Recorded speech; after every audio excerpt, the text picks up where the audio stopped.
Emmanuel Macron vous accuse de bidonner vos statistiques officielles.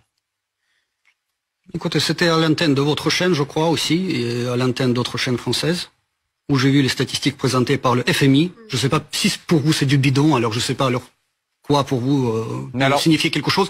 La croissance pour cette année en cours, 0,3%, pour l'année prochaine, 2,3%. Alors, de quoi parle-t-on? Vous dites effectivement que les chiffres du FMI sont les mêmes. C'est vrai. À un dixième près, les chiffres sont les mêmes. Alors pourquoi est-ce qu'Emmanuel Macron vous dit ça aujourd'hui? Lui qui, il y a quelques jours, déclarait qu'il ne fallait pas écraser la Russie, etc. Lui qui a essayé de maintenir un lien avec Vladimir Poutine, un dialogue avec Vladimir Poutine. Pourquoi est-ce que le président français dit ça aujourd'hui? Je ne veux pas répondre pour le président français. Je vous conseille de vous adresser à son porte-parole. On lui posera la question, ne vous inquiétez pas. Mais vous, quelle est votre analyse?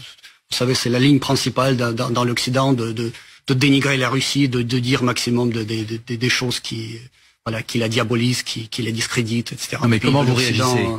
C'est la première fois que le président français dit ça. Cela ne peut que décevoir. Cela ne peut que décevoir. Après tout ce que la Russie a fait pour la France historiquement, je pourrais vous citer quelques épisodes, ça va vous choquer. Vous savez qu'en 1814, lorsque après les guerres napoléoniennes, les Alliés construisaient une nouvelle architecture de l'Europe, aux chers Alliés là d'aujourd'hui anglais, donc là à l'époque c'était les Britanniques, les Prussiens, les Autrichiens, ils voulaient démembrer la France, tout simplement en quelques petits morceaux du territoire très facilement contrôlables, etc., etc. Devinez qui a dit son niet ferme et incontestable à ce projet-là?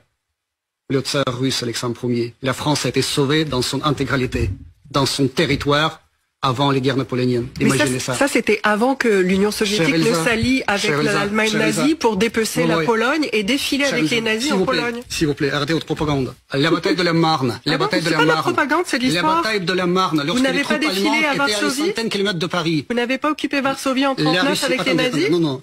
La Russie a commencé son offensive au front de l'Est. Ça a permis vraiment aux Français. Après que vous ayez été attaqué par les nazis. Après. D'abord, vous avez défilé à Varsovie avec les nazis. Cette fameuse, arrêtez avec vos nazis, franchement. C'est vous qui avez commencé avec les nazis, c'était il y a un an. Cette fameuse phrase de Maréchal Foch, si la France n'a pas été rasée de la carte du monde, c'est au courage des soldats russes qu'on le doit. Parce qu'au front de l'Est, donc les Allemands étaient obligés de redéployer tous les troupes de la Marne au front de l'Est. Parce que les Russes étaient là. Quand vos intérêts ont été mis en danger, vous vous êtes tourné et vous nous avez aidés. Avant ça, vous avez pactisé avec Hitler. Vous. Pas les Polonais, pas les Ukrainiens d'abord. Vous, l'Union soviétique. Vous voulez que je vous rappelle comment la France collaborait avec les nazis? Non, mais nous, on l'admet. S'il vous plaît. Nous, on a fait notre travail d'illustration. Vous niez avoir collaboré avec les nazis. En 1944, Charles de Gaulle est venu voir Staline. Absolument. Ils ont signé un pacte de l'alliance et de l'entraide.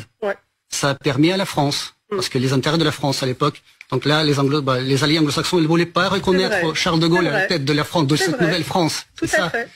Ce pacte a permis à la France de revenir dans le rang des grandes puissances et être parmi les vainqueurs. Absolument. Et là, il y a eu un petit coup de main de Churchill quand même. Et là maintenant, vous voulez la défaite de la Russie. Bien sûr, parce que la France à laquelle vous faites référence et l'Union soviétique ne sont pas les pays d'aujourd'hui. L'Union soviétique et la Russie, ce n'est pas la même chose. J'ai tout dit.